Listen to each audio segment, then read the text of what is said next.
to choose rocks large enough to conceal the point of his cap and pull his spud-shaped nose below all lines of sight. And there was no better place to play hide-and-seek than Bran's blue forest. Except maybe his castle. Bran peered into the shadowy nook under his stone bridge. He poked his head into a hollow cedar and jerked back as a snarling whirl of claws and purple fur nearly took his nose. "Hey, guys," he said to the wrestling squirrels, who ignored him as squirrels did. Slipping off his boots, Bran climbed barefoot up a hill of damp stones to where the stream spilled into the mossy bottoms and peered into the nook behind it. No Gnomely. Bran felt another surge of pride. He's getting good at hiding.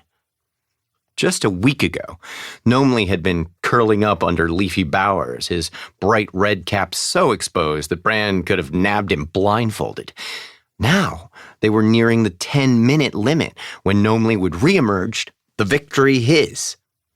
And the longer Bran took, the stronger Gnomely gauged his hiding place and adapted. And the better he played, all the better for showing off at the Invention Convention today. Bran jogged through the great trees archway, which had grown through his childhood alongside him. A nice touch Dad had added to the programming.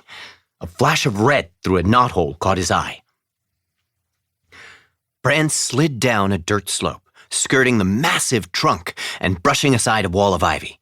"Gotcha!" he cried. A red and blue blur burst through the leaves, zooming at Bran, and then Gnomely was tackling him around his knees in a ferocious, warm squeeze. "Whoa, what?" Bran fell back. Gnomely leapfrogged over Bran's knees, blue cloak sailing wide. He landed, straddling Bran's stomach, and bounced twice, whooshing Bran's breath from him. "You found me, Bran," he seemed to say. He pushed his red cap back on his dark blue hair. Bran laughed. "Nice spot!" He rose on an elbow, held out a high five, and felt the satisfying sting of Gnomely's slap through his censored glove. "I zipped right by! That was your best time yet!" Gnomely's eyes twinkled as he bounded to his feet and handed Bran a mushroom. Gnomely looked almost real, with charcoal-soft eyes set wide apart over his bulbous nose and a quirked bow mouth that always seemed to be laughing. Now he extended both three-fingered hands, offering to help Bran up. Bran laughed. "Come on." He rolled to his knees and started eastward. Gnomely trotted along on his short legs, knee-high to Bran, and trying to keep up. Bran swung Gnomely onto his shoulder in a motion as familiar as stretching. "We should practice at the castle. Last time, I spotted you from the doorway, hiding on the bookshelf, for crying out." "Bran, you ready?" Dad called from outside the Vale. His voice crackled with energy Bran hadn't heard in many years. "I'm loading the van! Treadmill's next! We're running behind!"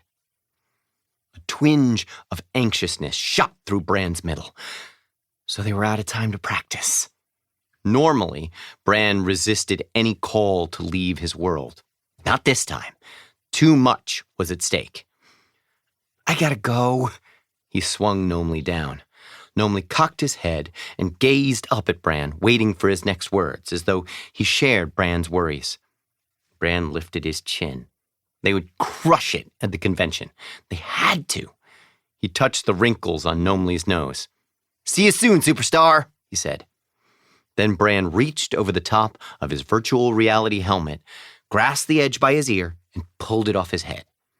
Gnomely and the forest vanished, replaced by the white walls of the Lee's lab.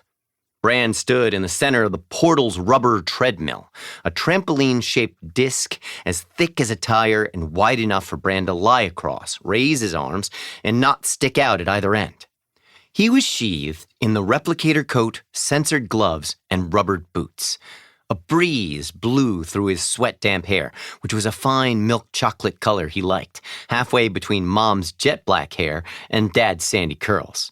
In his arms, he cradled his bronze helmet. Bran felt that jolt he always felt when he returned to the real world. Below the gingham curtains, Mom's robot. To keep listening to this audiobook, I've left you a link in the description so you can do it, at no cost thanks to Audible's 30-day free trial.